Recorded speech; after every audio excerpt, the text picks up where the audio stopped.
Amis de la Formule 1, les nouveautés sur la SF26 sont vraiment lourdes. Vasseur avait promis un package et demi et il a tenu sa promesse. Le fond est la macro-composante la plus mise à jour, avec même 3 éléments verticaux superposés dans les barge boards. La FTM a été entièrement redessinée et Hamilton envoie un message clair. Il faut faire 3 pas en avant, pas un seul. Mais attention, la météo du dimanche inquiète sérieusement. 100% de probabilité de pluie. La fédération évalue d'avancer la course. Découvrons ensemble tous les détails. Mais avant tout, mettez un like, abonnez-vous et restez jusqu'à la fin. À Miami, nous aurons un package et demi de mise à jour. C'est ce qu'avait annoncé Frédéric Vasseur avant la pause forcée après Suzuka. Lors du Filming Day de Monza, l'attention avait été captivée par la présence de l'aileron Macarena, prêt à débuter à Miami. Sur la voiture façonnée sous la direction technique de Loïc Serra, les nouveautés enveloppent la SF26 dans de nombreuses zones. Avec toutes ces modifications, la monoplace présente également un amaigrissement en termes de poids. L'aileron avant est mis à jour dans la zone externe pour nettoyer le flux d'air vers les roues avant. Les couvercles de suspension avant ont également été mis à jour. Les techniciens de Maranello se sont concentrés sur le dessin le plus externe du trottoir, qui dans les ailerons de cette année est beaucoup plus large que les grands ailerons de 2025. Le long de la zone devant les roues avant, un élément courbé vers l'extérieur a été ajouté.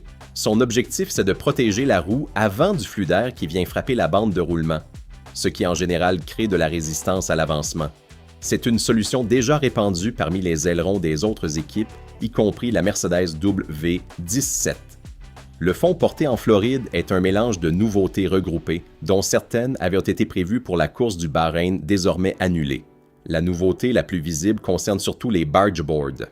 L'élément vertical suivi d'éléments à développement horizontal, formant une sorte de star vénitien, a vu une Ferrari plutôt poussée et créative. Après un dessin plutôt basique lors des 3 premières sorties, la SF26 présente maintenant 3 éléments verticaux superposés, davantage orientés à générer des tourbillons autour de la paroi externe de la carrosserie. Cette évolution est très agressive et prometteuse. Les aérodynamiciens trouvent manifestement ici un terrain de développement particulièrement fertile. Les modifications ont également concerné les éléments horizontaux dans la partie en direction des pontons. Plus en arrière, sur le bord latéral du fond, la zone du trottoir était mise à jour surtout dans les 2 slots devant la zone très sensible de la roue arrière. Le mouse hole, qui avait tant attiré l'attention lors de la présentation des différentes monoplaces, a également été revu dans ses formes et dimensions. Cet élément est fondamental, surtout dans le travail en synergie avec le diffuseur, où les dérives verticales internes du canal d'extraction ont été modifiées.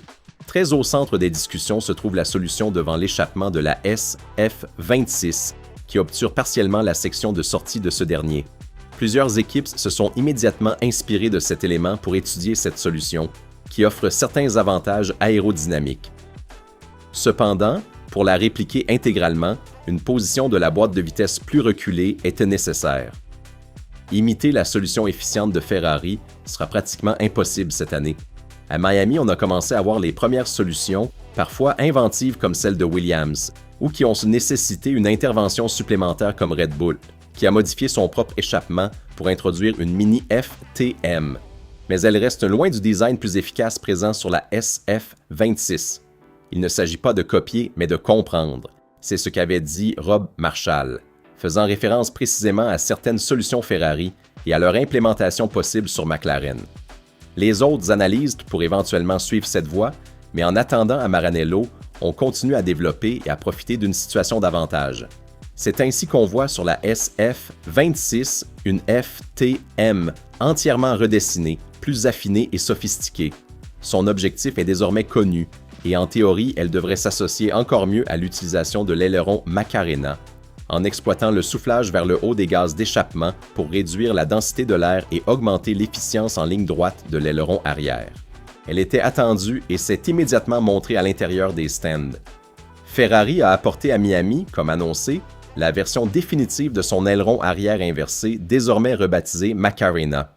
Dans la nouvelle version, Ferrari a non seulement procédé à des modifications structurelles d'allègement et sur l'actuateur, mais également aérodynamiques, en particulier sur les parois externes. Elle présente maintenant un dessin plus similaire à celui adopté par d'autres concurrents en grille, avec l'implémentation d'un double nervurage pour nettoyer le flux du tire squirting. Cela devrait assurer un meilleur contrôle du flux d'air en sortie de la monoplace. Red Bull est la deuxième équipe qui montrera sa propre version d'aileron inversé, différente dans le dessin et dans le système de rotation des flaps. Le septuple champion du monde se présente dans le paddock de Floride avec une motivation farouchement renouvelée. Sans détour, Hamilton explique comment le progrès normal ne sera pas suffisant pour combler l'écart avec Mercedes. Sa vision est lucide. Dans un écosystème où chaque équipe apportera des mises à jour en faisant un pas en avant, Ferrari est appelé à un triple bond de performance. Cela signifie faire fonctionner les nouveaux composants dès la première tentative et extraire le potentiel inexploité au-delà de la courbe d'apprentissage normale. Le week-end devient le banc d'essai impitoyable pour comprendre si l'inertie technique a changé. La conscience est celle de se trouver face à un carrefour. Soit la voiture réagit positivement, soit la remontée sera encore plus ardue. Dans les coulisses, le travail ne s'est jamais arrêté. Hamilton souligne comment la pause a été tout sauf du repos. Il a passé chaque semaine en usine pour analyser les points critiques. Au centre des investigations, le déficit de poussée à Suzuka qui semblait imputable à la Power Unit. Cependant, les analyses menées avec les ingénieurs ont innocenté le moteur, identifiant le vrai problème dans l'intégration générale des systèmes de bord complexes. Cette disharmonie a nécessité un travail intensif de recalibrage. Combler l'écart sur Mercedes ne se produira pas magiquement en un dimanche. Il faut un long processus de croissance. Hamilton endosse également le rôle de leader politique en abordant le thème du poids décisionnel de ceux qui risquent en piste. En révélant un canal de communication direct et constant entre collègues, il met en lumière une profonde unité d'intention. Le nœud concerne l'absence de considération comme partie prenante. Bien qu'il y ait un dialogue avec la Fédération et la Formule 1, Hamilton souligne que la direction commerciale est plus réactive par rapport à la rigidité de l'organe de gouvernement. La demande est une collaboration totale où les parties travaillent côte à côte. Le message est de donner du poids à ceux qui perçoivent les réactions de la voiture avec leur corps, en cessant de se fier aveuglément aux froides données. Attention à la météo qui ne semble pas vouloir donner de répit. Les prévisions pour le dimanche 3 mai, jour de la course, touchent même le 100% de probabilité d'averse. La fédération travaille pour définir des scénarios alternatifs. Pour se trouver prêt à toute éventualité, on cherche à comprendre quelles sont les options les plus réalistes, en tenant compte que le scénario est compliqué par le format sprint. Précisément en raison du programme intense, surtout le samedi, l'idée d'avancer la course d'un jour semble écartée. Il est improbable d'assister à un scénario avec le sprint, les qualifications et la course longue, toutes concentrées dans la même journée.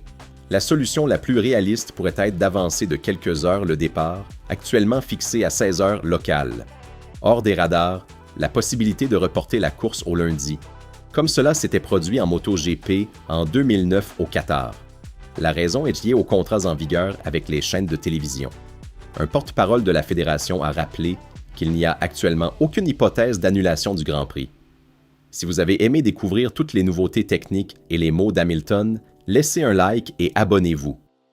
Pensez-vous que le package de Miami fera la différence? Écrivez-le dans les commentaires.